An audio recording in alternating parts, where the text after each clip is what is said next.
예수님이 계시는 곳에는 언제나 사람들로 인산인해를 이루었습니다. 주님께서 길을 나서시면 교통이 마비가 되었고 모여든 군중들은 흩어질 줄을 몰랐습니다. 주님께서 어느 집에 들어가 계시자 그들은 지붕을 뚫고 환자를 내리기도 했습니다. 베세다 광야에서 보리떡 5개와 생선 2마리로 5천여 명을 먹이시자 이들이 흥분했습니다. 동요가 일어났습니다. 예수님을 우리의 왕으로 세우자. 이렇게 결의했으나 예수님은 그들을 떠나셨습니다. 예수님은 군중에게 애워싸였을 때에는 대체적으로 베풀고 나누고 이런 많은 사람들에게 유익을 주는 사역을 하셨습니다. 각종 질병을 고쳐주셨고요, 떡을 만들어 먹이셨고요, 말씀을 하나 하셔도 위로하시는 말씀 위주로 하셨고 또 다독여 주었습니다. 심지어 아이들까지 손수 끌어안으시면서 그 아이들을 축복했습니다. 그런가 하면 상담해 주셨지요. 또 축복도 하시고요. 그래서 늘 그 복음의 내용이 평이한 복음을 전하셨습니다. 그래서 신학자들은 이 사역이 들에서 주로 이루어졌다 그래서 평지복음이라고 부릅니다. 그러나 정말 중요한 말씀을 선포하실 때에는 대체적으로 소수의 사람들이 있을 때였습니다. 성경 마태복음 5장을 자세히 읽어보십시오. 1절 예수께서 무리를 보시고 산에 올라가 앉으시니 제자들이 나온지라 이에 가르쳐 이르시되. 자, 무리가 모였으면 그 자리가 설교하기에 가장 좋은 자리가 아니겠습니까? 그런데 예수님은 그만 그들을 놓아두고 산 위로 올라가신 것입니다. 얼마나 힘드셨든지 예수님이 도착한 후에 앉아서 쉬어야 할 만큼 시간이 흐른 다음 그때서야 제자들이 올라오기 시작했습니다. 그런데 예수님은 그때서야 그 자리에서 입을 여시는 것입니다. 그리고 말씀하십니다. 심령이 가난한 자는 복이 있나니 천국이 저희들의 것이며 애통하는 자는 위로를, 온유한 사람은 땅을 기업으로, 의에 줄이고 목마른 자는, 자, 이곳은 산꼭대기였습니다. 올라오신 거리가 얼마나 경사가 지고 어려웠든지 예수님도 앉아 쉬셔야 할 만했고 제자들은 한참 후에야 도달할 만큼 경사진 높은 산에 올라가셨는데 극히 작은 수라고 생각합니다. 그런데 거기에서 아무나 따라올 수 없는 그 장소에서 예수님은 사람도 별로 없는 작은 곳에서 팔복 강화가 열리기 시작했습니다. 산 정상에서 극소수에게 전해진 복음. 그래서 신학자들은 산 꼭대기에서 전하셨다 하여 산상복음 또는 산상보훈, 보석과 같은 말씀이다, 귀한 말씀이다, 보훈이라는 단어를 썼습니다. 그러므로 산상복음은 이 불특정 다수에게 흩어뿌린 복음이 아닙니다. 산 정상까지 따라 올라온 구도자여야만 알아들을 수 있었던 말씀이라고 하는 내용을 포함하고 있습니다. 산상복음은 그렇기 때문에 들었다고 해서 모두가 이해되는 것도 아닙니다. 로고스적인 말씀이 레마로 들려지게 하려면 자리를 털고 일어나 평지에서 정상으로 올라가는 수고와 함께 구도적 자세를 갖추어야 은혜가 되기 시작하는 말씀입니다. 산상에는 말씀만 있었던 게 아닙니다. 마태복음 17장에 가보면 예수님께서 베드로와 야고보와 그 형제 요한을 데리고 따로 높은 산에 올라가셨습니다. 그리고 그들 앞에서 변형되사 그 얼굴이 해같이 빛나며 옷이 빛과 같이 씌어졌더라. 이 광경에서 그만 베드로가 흥분을 했습니다. 이렇게 말하는 것입니다. 예수님, 여기가 좋사오니 만일 주께서 원하시면 내가 여기에 초막 셋을 짓고 이것이 바로 높은 산 정상까지 따라 올라갔던 제자들이 경험한 산상의 신비입니다. 금년 가을은 남성도님들을 모시고 감사 TD를 갖습니다. 교회가 준비한 남성만을 위한 자리입니다. 실제로 산 위에 올라갑니다. 여기에 동참해 보십시오. 여러분이 평지에서 속세에서 경험하지 못했던 내 신앙이 변형되는 역사가 금년에 준비됐을지 누가 압니까? 내 생활이 바뀌고 내 가정이 변화되는 기적, 여기가 좋사오니의 놀라운 변화가 이번 가을에 우리 감사하는 교회 TD에 있을 줄로 믿습니다. 어떻게 하든지 이번에 짬을 내시기를 바랍니다. 그러므로 우리는 평지에 있든지 산상에 있든지 다니엘이 예루살렘을 향하여 창을 내고 시간을 정하여 기도했듯이 나의 몸은 혹시 속세에 산다고 할지라도 우리의 마음은 항상 저 높은 곳을 향하여 날마다 나아갑니다 의 자세로 높은 곳을 바라보는 삶이 일상이 되시기를 우리 주님의 이름으로 축복합니다. 다음 네 번째는 다음 주 예수 그리스도와 독대하는 골방의 시간을 우리도 가져야 된다는 것입니다. 성경 요한복음 3장은 니고데모라고 하는 사람이 나옵니다. 그런데 예수님은 그 한 젊은이를 위해서 밤새도록 독대하시는 골방의 복음을 여기 기록해 놓았습니다. 요한복음 3장 12절에 보면 내가 땅의 일을 말하여도 너희가 믿지 아니하거든 하늘의 일을 말하면 어떻게 믿겠느냐 하면서도 예수님은 밤새워 진지하셨습니다. 요한복음 3장 16절이 그날 밤 그 자리에서 나온 말씀입니다. 그리고 요한복음 3장 14절에서는 모세가 광야에서 뱀을 든 것 같이 인자도 들려야 하리니 이는 그를 믿는 자마다 영생을 얻게 하려 한다는 것입니다. 자, 니고데모는 도무지 이분이 무슨 말을 하는 것인지 알아들을 수가 없었습니다. 혼란스러웠습니다. 1550년 전 모세의 때 광야에서 장대 끝에 매달렸던 구리뱀을 쳐다본 즉 살더라 하는 말씀은 있어. 지금 이분이 그 말씀을 나한테 소개하고 있는 것인가? 이렇게 생각했는지도 모릅니다. 요한복음 3장 2절을 보면요, 니고데모는 표적을 보고 찾아왔다고 했습니다. 표적은 믿겠는데 말씀은 믿어지지가 않았습니다. 이 말씀이 믿어지는데 3년이 걸렸습니다. 믿어지지 않으니까 니고데모는 무려 2, 3년 동안 숨은 제자로 살아야 했습니다. 그러던 어느 날 예수님은 갈보리 십자가 언덕에서 하늘과 땅 그 가운데 나무 막대기에 벌거벗긴 수치스러운 모습으로 매달렸습니다. 나무에 달린 자는 하나님께서 저주를 받았다라고 하는 신명기 21장 23절의 말씀이 지금 이루어지고 있는 것을 니고데모가 보는 것입니다. 예수님께서는 전 인류의 죄와 부끄러움을 한 몸에 짊어지신 채 우리가 겪어야 할 저주를 대신 받으시고 십자가에 매달리신 것입니다.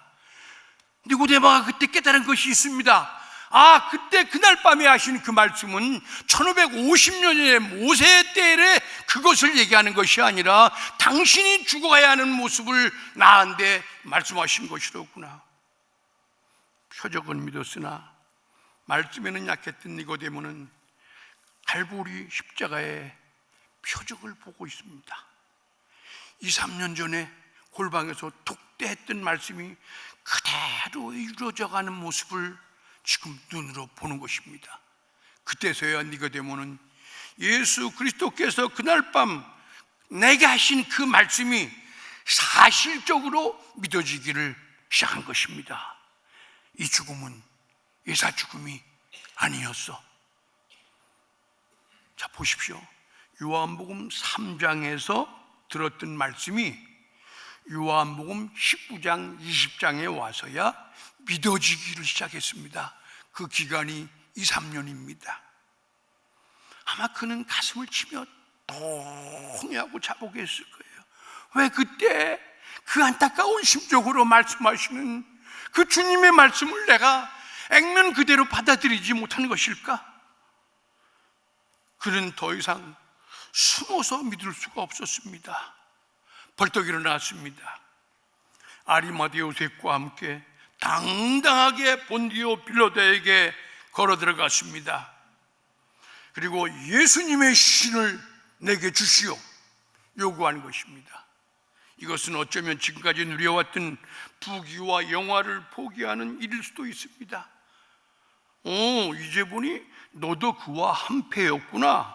투옥되고 죽음이 기다릴 수도 있었지만 그는 더 이상 숨은 제자로 살아갈 수는 없었던 것입니다. 그는 몰약과 향유, 향품 100근쯤을 준비하여 유대의 예를 따라 장례를 치렀다고 했는데, 유대의 그 예의에 들어간 향품을 보면 비교적 큰 장례식을 치른 것이다라고 말하고 있습니다. 내가 그날 밤에 예수님께서 하신 말씀을 한마디라도 믿어드렸다면 여기에 마음이 걸려 니고데모는 중심이 찢어지듯 슬펐을 것입니다. 사랑하는 감사 성도 여러분, 믿음은 어디서 난다고요? 로마서 10장 17절, 믿음은 들음에서 나며 들음은 그리스도의 말씀으로 말미암는다고 말씀하셨습니다. 그런가 하면 히브리서 11장 6절에 보면 믿음이 없이는 하나님을 기쁘시게 할 수 없다고 하셨습니다. 예수님을 따르던 제자들이 그랬습니다. 병든 자들이 고침을 받고 소경이 보며 문둥이가 깨끗해지고 죽었던 사람이 살아나고 귀신이 떠나가자 주변에 엄청난 사람들이 모여왔습니다. 그들은 오랫동안 기다렸던 메시아가 드디어 왔다며 술렁이기 시작했지만 그들에게서 믿음은 찾아볼 수 없었습니다. 예수를 보려고 하는 사람은 많았지만 예수를 믿으려고 하는 믿음을 찾아볼 수가 없었다고 하는 것, 이게 지금 안타까운 현실입니다.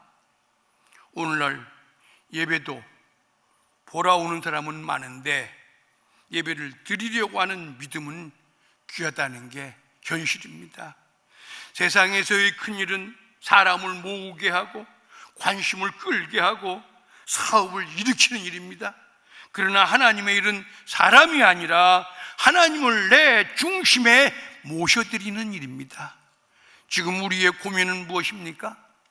사는 것은 주를 위해 살 수가 있겠는데 죽는 것은 주를 위해 죽을 수 있는 자리까지 갈 수 없다고 하는데 문제가 있는 것 아닙니까?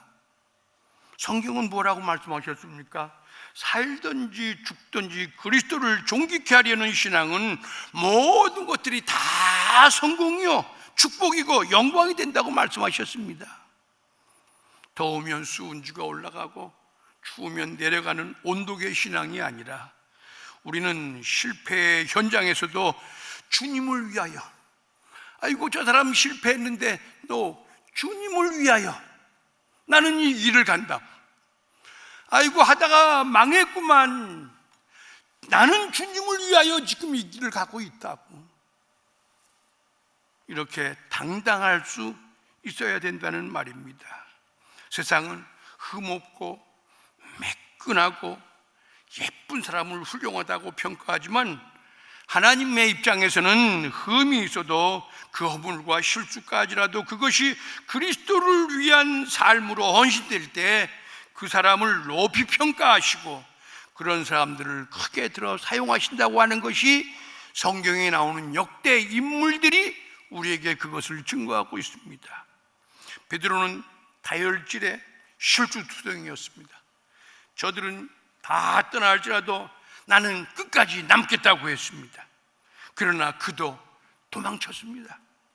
가야바의 뜰에서는 작은 여자아이에게 나는 예수를 모른다 하다가 조주까지 하고, 그때 저 멀리서 새벽닭 울음소리가 들려왔습니다. 그는 살기 위해 그 자리를 도망쳤지만 새벽닭 울음소리에 통곡을 했습니다. 닭은 베드로와 관계없이 어제도 울었고 오늘도 울고 내일도 울 것입니다. 그러나 매일처럼 새벽에 우러제끼는 닭 울음소리가 베드로에게는 큰 원망거리였습니다. 아마 그는 새벽마다 새벽닭 트라우마에 시달리면서도 귀를 틀어막으면서 통곡과 회개와 자복이 계속됐을 것입니다. 내가 닭 울기 전 나를 3번 부인하리라. 닭 울기 전 그 닭 울음소리가 얼마나 그를 괴롭혔을까요? 그러나 그는 그래요, 맞아요, 난 예수님 모른다 그랬어요, 저주까지 했는걸요, 그러니 어쩔 거예요 이러고 베드로는 성격대로 뒤로 넘어지지 아니하고 통곡하고 회개하고 마음을 찢을 때, 그러던 어느 날 찾아오신 예수님은 베드로야 고개를 들 수 없었습니다. 요한복음 21장 15절에 보면 내용을 알고 읽으면요 눈물을 흘리지 않을 수가 없어요. 예수님 오셔서 아무 말씀도 하지 아니하시고 베드로야 내 양을 먹여라, 내 양을 쳐라, 내 양을 먹여다오 소명하셨던 것입니다. 베드로를 통해서 우리가 각인해야 할 게 있습니다. 즉 뼈에 새겨야 할 말씀이 하나 있습니다. 오늘 이 말씀이 여러분들 마음에 남기를 바랍니다. 도마와 함께 베드로는 3년 반 동안 예수님의 곁에서 숱하게 많이 보아왔습니다. 병 고치는 것도 보았습니다. 귀신에 쫓는 것도 보았습니다. 파도 위를 걷는 것도 보았습니다. 무덤에서 나흘 만에 나사로가 걸어 나오는 이런 신비한 현상도 보았습니다. 그러나 결론은 예수님께서 친히 말씀하셨습니다. 너는 본고로 믿느냐? 그 말이 무슨 말씀이냐? 탄식하셨다 그 말이야. 너는 본고로 믿느냐? 탄식하셨다 그 말. 여러분 들어야 됩니다. 들으면 믿음이 생깁니다. 순종은요 들어오는 들음의 결과물이고, 의심은요 안에서 바깥으로 나가는 불신앙의 결과물입니다. 그리스도의 말씀에는 권세가 따르기 때문에 들으면 움직이게끔 되어 있습니다. 과거에도요 베드로를 향해서 이제부턴 사람 낚는 어부가 되거라 그럴 때 베드로가 예, 배와 그물을 버려들고 줄을 쫓더라 그랬어요. 왜? 그 말씀에 베드로를 당기는 권세가 있었기 때문입니다. 오늘날 주님이 여러분들의 마음속에 꿈속에라도 아니면 어떤 전조자를 통해서 성경 읽는 시간에 주님이 땡기시는 듯한데 요것 때문에 바빠서요 요 문제를 해결해 놓고 제가 이렇게 하면서 거부해 본 경험은 없나요? 예수님이 끌어당기시는 그 권세보다 더 막강한 고집을 가지고 거부해 본 사실은 없습니까? 저는 목회하면서 하도나 목사님 요 몰개지 끝나면요 요거 지금 비즈니스 몰개지 이제 한 2, 3년 남았거든요. 몰개지 끝나면 제가 그래서 몰개지 하도 그래서 제가 말을 바꿨어요. 모가지라고. 잡아 당기니까 못 나와. 이거 해결해야 나온다는 거예요. 우리가 무엇을 기도합니까? 여러 기도의 내용들이 많은데 병 고쳐주옵소서, 사업이 어떻게 되게, 자식이 어떻게 되게, 많은 아름다운 내용의 기도 내용이 많습니다. 그런데 그 이전에 기도할 내용을 하나 소개합니다. 주님, 저에게 들을 귀를 주시옵소서. 들을 귀를 구하시기 바랍니다. 들리면 아멘하게 되어 있습니다. 문제는 들을 귀가 없다는 겁니다. 감히 어느 누가 하나님의 말씀에 노하고 아니라 할 수 있단 말입니까? 문제는 듣지 못한다는 거예요. 아브라함도 음성을 들을 때 일어섰고요. 모세도 다른 것 없어요. 모세야, 모세야, 거기에 무너졌어요. 성경의 역사는 모두가 들음에서 출발했습니다. 우리는 말하기 위하여 기도하지 않습니다. 듣기 위해 무릎을 꿇는 것입니다. 이 한 줄을 제가 원고화 시켜놓고 얼마나 멋있는지 우리 한 사람에게 읽어줬습니다. 우리 한 사람은 제가 설교하기 전에 먼저 설교를 보거나 듣는 일이 없는데, 여보, 멋있는 문장이 하나 나왔어요. 뭔데요? 우리는 말하기 위하여 기도하지 않습니다. 듣기 위해 무릎을 꿇는 것입니다. 이것이 생활화되시기를 주님의 이름으로 축원합니다. 우리가 예수 잘 믿으려면 그 어떤 표적을 구하기 전에 먼저 주여 제게 들을 귀를 주옵소서, 이렇게 기도하세요. 믿음은 들음을 통해, 즉 귀를 통해 머리로 올라갑니다. 그래서 머리에서 가슴으로 끌어내리는 작업을 우리가 합니다. 그리고 가슴에서 배로 내려가면서 자리를 잡아가는 것입니다. 자, 믿음이 귀로 들어와서 머리에 머무르면 꾀돌이, 꾀순이가 되고요. 정말입니다. 교회의 허다한 사실을 우리가 보고 있습니다. 귀로 들어온 말씀이 가슴에 머무르면 운동권이 됩니다. 그런데 배까지 내려가면 요한복음 7장 38절, 그래야 뭐예요? 내 배에서 생수의 강이 흘러나리라. 예수님이 직접 하신 말씀이에요. 그 배에서 생수의 강이 흘러나리라. 그래야 많은 사람을 먹이고 기름지게 하는 믿음이, 성숙이 일어나는 것입니다. 여러분, 우리는 평생 예수를 믿으면서 평생 하나님 앞에 빌고 평생 달라고 그러다가만 끝내는 사람 얼마나 많은지 모릅니다. 적어도 받은 은혜를 줄 수 있는 사람이 되려면 머리에 있는 믿음을 가슴으로, 가슴에 있는 머리를 내 배로 끌어내릴 수 있는 결단을 가지십시오. 배에서 나오는 믿음이래야 내 배에서 생수의 강이 흘러나리라. 먹고 마시는 사람들, 이게 뭐냐? 충만한 성령을 가르치는 것입니다. 38년 전, 오늘 이 예화를 쓰려고 계산해 봤어요. 34살 된 자매님을 전도했습니다. 세월이 흐른 다음 금요예배가 끝나고 세례문답을 하는데, 자매님, 세례를 받고 나면 성수주의를 해야 됩니다. 예. 10의 1을 드려야 되고요. 네. 술과 담배도 금해야 한답니다. 아멘입니까? 아멘. 목사님, 그런데요, 저는 나이트클럽에 가서 춤추는 걸 아주 좋아합니다. 나이트클럽이 목사님이 생각하시는 것처럼 그렇게 꼭 나쁜 곳만도 아니라고요. 세상에 나이트클럽보다 더 나쁜 곳이 얼마나 많다고요. 그리고 저를 설득합니다. 그래서 제가 단호하게 말했습니다. 안 됩니다.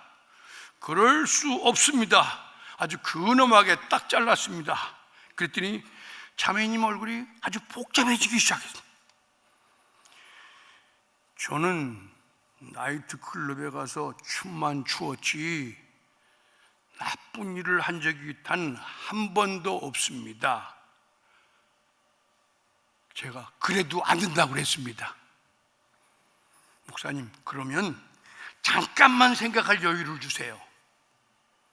잠깐 시간을 줬습니다. 토요일까지는, 오늘 금요일 저녁이니까 금요일 예배 마치고였거든요. 금요일 저녁이니까 주일까지는 이번 딱 하루가 남았네요. 토요일. 그래서요, 그 토요일 하루는 괜찮은 거죠. 제가 세례받기 직전이니까. 그때 제가 뭐라고 했을까요? 제가 굉장히 좀 완고한 사람인데 유구무원이라 할 말을 잃어버렸어요. 주일날 낮 세례식을 끝난 후 38년이라는 장구한 세월이 흘러갔지만 아직까지 나는 자매님 그때 토요일 밤은 어떻게 보내셨어요? 그때 묻지를 못했어요. 물었다가 무슨 얘기가 나올지 몰라서 그냥 평생 캐션 마크로 남기기로 했습니다. 근데 제가 놀라운 게 있어요. 그때 그 자매님에게서 그 자매님의 그 얼굴 모습에 명분에 살고 명분에 죽겠다고 하는 각오를 제가 봤습니다. 믿어지는 믿음은 하나님께로부터 은혜로 받게 되겠지만 내 안에 일단 들어온 믿음을 지켜내는 데에는 하나님의 자녀답게라고 하는 명분이 중요한 역할을 감당합니다. 드러내놓고 나는 예수 믿는 사람입니다 라고 하는 사람과 드러내기를 주저하는 사람과는 엄청난 신앙적 차이가 벌어집니다. 저는 그때 거기서 아하, 예수 믿는 사람은 명분도 중요한 자산에 속하는구나. 창세기 25장 34절을 보십시오. 야곱이 떡과 팥죽을 에서에게 주매 에서가 먹고 마시며 일어나 갔더니 에서가 장자의 명분을 경휼히 여겼더라. 이렇게 말씀하고 있습니다. 명분이 밥 먹여주냐? 이게 요새 미국에서 젊은이들이 하는 얘기입니다. 로얄 패밀리가 무슨 상관이 있고 무슨 보수 그다 치워라. 명분이 밥 먹여주냐? 이 소리 누가 했는 줄 아세요? 인류 최초로 에서가 처음 했던 말인데요. 지금 에서는 부끄러운 조상이 되었고요. 야곱의 혈통에서는 예수 그리스도라고 하는 메시아가 탄생했어요. 야곱을 보세요. 야곱은 장자권으로 인해서 덕이나 득을 본 일이 한 번도 없어요. 그런데 장자라고 하는 명분에 목숨을 걸었어요. 형을 속이기도 했고요, 고향을 떠나기도 했고요, 장자권 수호를 위해서 베델광야에서 돌멩이를 베고 잠들어야 했고요, 장자권 때문에 약복강 나루에서 환도뼈가 부러져서 평생을 저는 다리로 살아야 했지만 장자권에는 물러나는 법이 없었어요. 어째서 이토록 장자권에 치열했던 것일까요? 야곱은 육에 따라 살지 아니하고 영적 세계가 따로 있다는 것을 알았기 때문입니다. 가인의 계보가 아닌 아벨의 혈통을 택한 것입니다. 이스마엘이 아닌 이삭의 혈통을 존중했습니다. 성경의 흐름은 다수에 있지 않습니다. 성경 보십시오. 형을 통해서 형에게 맏아들에게 이렇게 내려가지 않았어요. 심지어 대제사장권도 그렇게 내려가지 않았어요. 유대인의 풍습은 장자를 통해 장자를 물려주었지만 성경은 장자가 장자로 넘어가지 않아요. 당장 가인과 아벨에서 아벨이 그 혈통을 이어받잖아요. 여러분, 성경의 흐름은 다수에 있지 않다. 혈통에 있지도 않다. 공로에 있는 것도 아니다. 그렇다면 뭘까? 성경의 흐름은 예와 아멘에 있습니다. 은혜를 받은 믿음을 명분으로 지켜나갈 때 거기서 싹도 나고 가지도 치고 꽃도 열매도 맺혀가는 것입니다. 우리는 상식과 관습 다수에게 묻기 전에 예수라면 무엇라고 말씀하실까에 관심을 갖는데 익숙해야 합니다. 사도 바울은 핍박 중에 예수를 믿는 로마 성도들을 향하여 이렇게 권면했습니다. 그때가 로마 핍박 중에 가장 치열할 때입니다. 많은 순교자들이 나올 때였습니다. 그리고 사람들은 숨기 시작했습니다. 배반하는 이도 나왔습니다. 명분에 약한 사람들은 예수 안 믿는다고 속이며 살았습니다. 로마서 1장 16절 오늘의 본문은 내가 복음을 부끄러워하지 아니하노니 이 복음은 모든 믿는 자에게 구원을 주시는 하나님의 능력이 됨이라. 먼저는 유대인에게요 그리고 헬라인에게로다. 복음은 하나님의 의가 나타나서 믿음으로 믿음에 이르게 하나니 기록된 바 오직 나의 의는 믿음으로 말미암아 살리라 함과 같으니라. 오늘도 우리에게 필요한 것은 믿음에서 믿음으로의 길을 걷는 믿음의 행진입니다. 주여 말씀하옵소서. 우리가 듣겠나이다. 여기에 평지복음이 있습니다. 위로와 치료입니다. 산상복음이 있었습니다. 심오한 말씀과 하나님의 신비입니다. 골방복음도 있었습니다. 담임 목사님과 독대하십시오. 거기에 문제 해결이 있고 구원이 있습니다. 다른 사람하고 말하지 말고 담임 목사님과 밤을 지새울 수 있는 독대거리가 있는 사람은 그것이 문제로 시작했을지라도 해결의 열매를 맺을 줄로 믿습니다. 저는 샌디에고에 오래 목회했더니 담임 목사님에겐 차마 말할 수 없는 어려운 문제들을 이웃교회 잘 모르는 목사에게 물어오는 질문이 많았습니다. 그때마다 정답은 하나였습니다. 예수님과 독대하세요. 그 능력이 안 되거든 당신이 모시는 담임과 독대하십시오. 왜 그렇습니까? 목사라면 다 비슷할 텐데. 아니요. 성격이 다른 것은 아니지만 당신에게 꼭 필요한 열정적인 자세를 가지고 끝까지 당신을 상대해 줄 사람은 담임 목사이기 때문에 나는 내 교인과는 독대해도 이웃교회인 당신과는 깊은 얘기하고 싶지 않습니다. 그러면 흥 하고 전화 내려놔요. 중요합니다. 지금 내가 누구와 밤을 새우며 이 말을 하고 있느냐는 것입니다. 이거요 마귀하고 밤새도록 얘기하면요 아주 진지한 마귀꾼 됩니다. 예수님과 밤새도록 독대하면요 놀라운 니고데모가 나오는 것입니다. 상대방인 누군가에 여러분들 관심을 가지시기 바랍니다. 들으십시오. 거듭되는 복음을 나는 믿음에서 믿음으로 성숙시켜 나갈 것입니다. 저는 그렇게 얘기한 적이 있습니다. 이거 교회도 졸업이 있다면 말이야. 교회도 졸업이 있다면 내가 막 땅도 팔아바치고 막 다 집도 팔아바치고 한번 더 멋있게 한번 해볼 터인데 왜 교회는 졸업이 없는 거지? 두 가지가 항상 저한테는 불만이었습니다. 하나는 졸업이 없다는 것과 하나는 성적표가 안 나온다는 거야. 하나님께서 성적표 한 번씩 1년에 한 번, 5년에 한 번씩 발행해 주면 목사가 목회하기 참 쉬울 터인데 성적표가 안 나오네. 이게 하나님 좀 성적표 제도 좀 교회가 도입할 수 있도록 하나님 누가 봐도 부정 못할 성적표를 좀 발행시켜 주십시오. 그때 하나님은 아무 말씀도 안 해요. 말 끝이도 않은 질문을 하니까. 그러나 세월이 흐르자 아무 말씀도 하지 않는 그분에게 집도 팔아바치고 뭣도 해보고 저것도 해보고 다 해보고 하나님 그래도 그런 용기를 주셔서 감사합니다. 그러면서 고개를 들었던 기억이 있습니다. 들으십시오. 반복하십시오.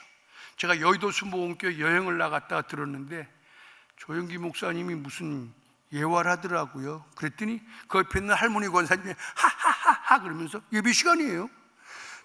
지금 저희에게 지금 49번째 하는데 근데도요 그 많은 교인들이 진지하게 듣는 거야. 49번째 한다는 그 예화를. 저도 우리 교회 와서 어떤 예화를 했더니 유학생, 대학생이 하나 목사님 그거 벌써 몇 번째인지 모릅니다. 몇 번째인가 그랬더니 한 4, 50번 했을 거예요. 그래서 내가 2번만 더 하면 50번째니까 내가 2번 더 하고 그만하지. 중요합니다. 들을 귀를 받으면 똑같은 예화를 50번 해도 진지하게 듣는 교인들을 내가 여의도에서 봤어요. 그래서 그 교회가 그렇게 커지면서도 감당하는 거예요. 여러분, 들려진 말씀을 또 들으십시오. 또 들려진 말씀을 또 들으십시오. 그리고 이렇게 말하십시오. 하나님, 제가 오직 못되게 굴었으면 이렇게 계속 거듭 말씀하실까요? 죄송합니다. 거기에 은혜가 있을 줄로 믿습니다. 태산을 옮기는 믿음은 거듭 듣고 반복해서 듣고 졸음이 없이 들을 때 거기서 놀라운 역사, 금보다 귀한 믿음이 탄생될 줄로 믿습니다. 기도하시겠습니다.